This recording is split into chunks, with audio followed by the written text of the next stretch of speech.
Hi again. Samuel Andrews in Christianity and Anti-Christianity and Their Final Conflict. In his chapter, Modern Pantheistic Philosophy, he's just dealt with the advance of pantheism from Spinoza through Fichte to Schelling. Now he's dealing with Hegel.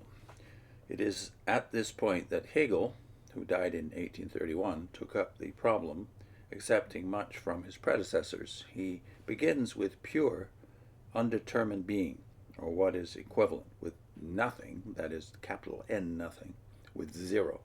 And this he calls the idea, capital I, or God. And out of this must all things come. Creation is not an act. Without the world, God would not be God. It is therefore only an eternal process of becoming which he has to explain. He finds the law of this process to be the law of thought. As thoughts alone are real existences and are creative powers, the laws of thought are those of being. Thus the two kingdoms of thought and being, or of spirit and nature, are one. In individual things there is no reality. Man is a passing phenomenon. The only reality is in the first principle, the idea. In other words, in God. In all its determinations, this first principle determines itself. In producing differences, it produces itself in them. The infinite becomes the finite, the absolute, the relative. In all these determinations there is progress, but man only of finite things attains to self-consciousness. In him the self-determining principle, or God, who is everywhere in nature, comes to know himself, or to self-realization, as distinct from the world. He has no self-consciousness. He attains to this in man. Thus man is both one with nature and with the absolute spirit, and therefore the highest of beings, the last in the chain of development. In fine, man is God. Thus we have, according to this philosophy, a spiritual principle or essence called God, which is eternally differentiating himself, or itself, or eternally becoming. All finite or differentiated existences are simply necessary modes of his existence, progressive manifestations of the one infinite essence. The law of this progress Hegel lays down as the identity of contradictions. It is not necessary to our purpose here to speak of this. We are now concerned only with the nature of the relation which he makes to exist between the infinite and the finite, between God and man. And we see here his advance upon Spinoza.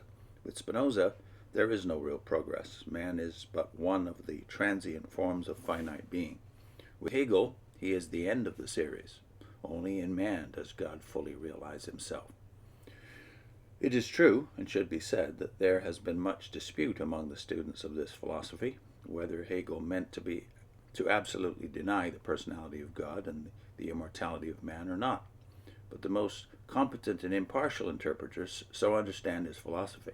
It has been very recently said by Professor Seth in his book Hegelianism and Personality, quote, "If the system leaves us without any self-conscious existence in the universe, beyond that realized in the self-consciousness of individuals, the saying means that God, in any ordinary acceptation of the term, is eliminated from our philosophy altogether.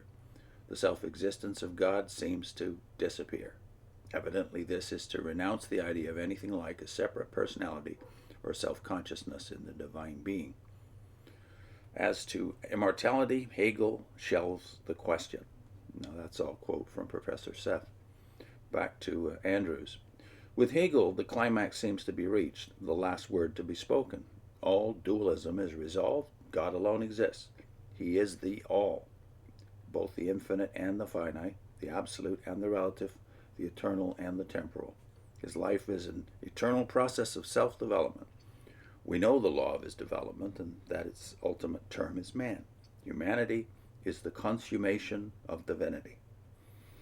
Of the later developments of the Hegelian philosophy in Germany, it is not necessary here to speak.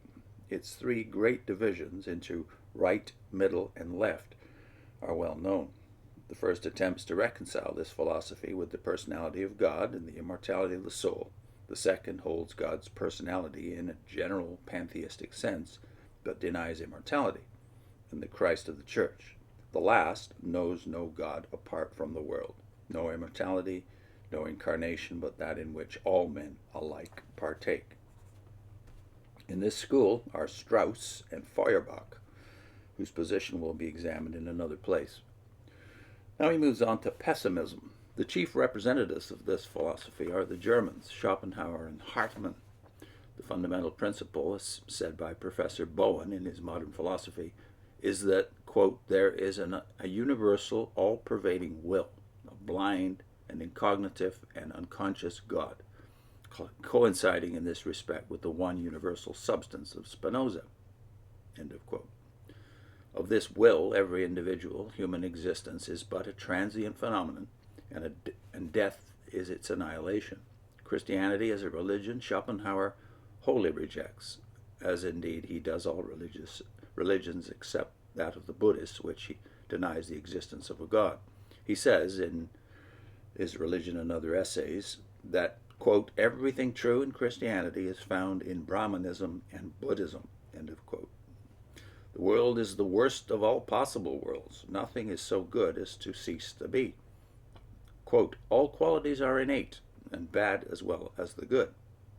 The bad as well as the good, end of quote.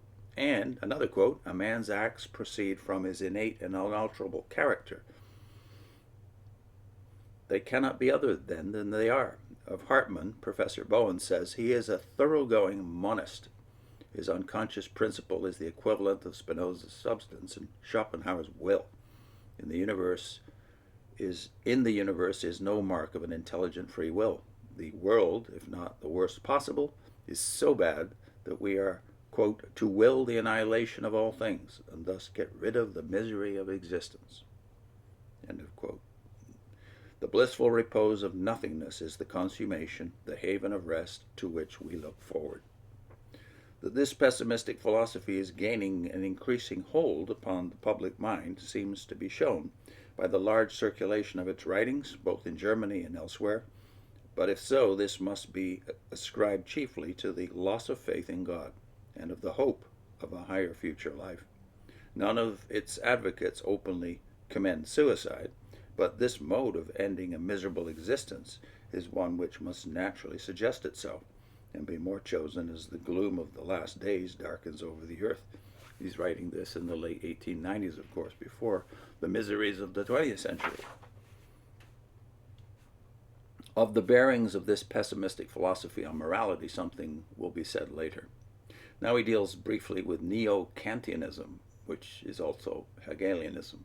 Of this philosophy, which has within a recent period appeared in Scotland and England, and whose chief representatives are the late Professor T.H. Green and the Professors E. and J. Caird, some words may be said. So far as we are here concerned with it, it does not differ in any essential point from original Hegelianism. Its central tenet, as we are told by Professor Seth, is the identification of the transcendental self with a divine creative self, or in other words, the identification of the divine and the human self-consciousness. As regards this divine self, or as it is frequently called, spiritual principle, there is much vagueness of expression. Professor E. Caird, in his Evolution of Religion, speaks of it as a self-determining principle, manifesting itself in all the determinations of the finite. It is said to be somehow present and active in each individual. Is this spiritual principle the Christian God? Does it exist for itself with a distinct self-consciousness and with all that constitutes personality? Apparently not. Its self-consciousness is that of the individual man, separated from which it is nothing.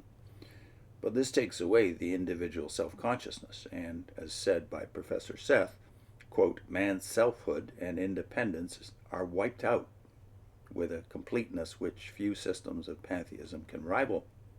There is only one true self, the universal or divine, and this all-embracing subject manifests itself alike in the object and in the subject of human consciousness, in nature and in man. Both are God, although they appear to be somewhat on their own account. That's the end of the quote from Seth.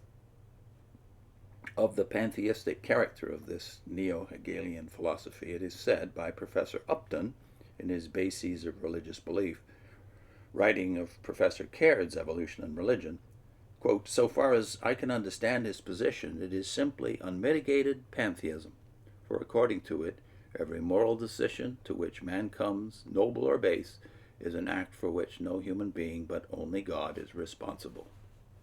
Sin, repentance, moral responsibility become only empty words."